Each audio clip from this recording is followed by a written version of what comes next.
নবী মসজিদে নববীতে নামাজ পড়ছেন, তিনি আল্লাহু আকবার বলে নামাজ শুরু করলেন, কেরাত বললেন, রুকু করলেন, রুকু থেকে দাঁড়িয়ে বিশ্বনবী পড়লেন সামি আল্লাহু লিমান হামিদা, পেছন থেকে সাহাবারা পড়ল রব্বানা ওয়ালাকাল হামদ।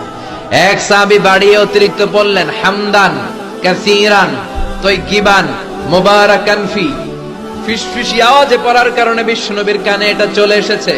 নামাজের পর বিশ্বনবী বললেন আমি রুকু থেকে দাঁড়িয়ে পড়েছি সামি আল্লাহু লিমান হামিদা, তোমরা পড়ার কথা ছিল শুধু রব্বানা ওয়ালাকাল হামদ, কে যেন একজন ফিসফিস আওয়াজে পড়েছো হামদান কাসীরান তাইয়িবান মুবারাকান ফি। কে পড়েছো? দাঁড়াও। কোন সাহাবী দাঁড়ায় না ভয়ে। বিশ্বনবী অভয় দিয়ে বললেন কিছু বলবো না, কে পড়েছো? দাঁড়াও। এক সাহাবী দাঁড়িয়ে বললেন ও নবী আমি পড়েছি। বিশ্বনবী বললেন এটা তো আমি শিখাই নাই, কই পাইলা, কেন পড়ছো? সাহাবী বলে নবী গো, আল্লাহর তাসবিহ অল্প পড়লে আমার পোষায় না, এই জন্য আমি একটু বাড়িয়ে পড়েছি। আল্লাহু আকবার।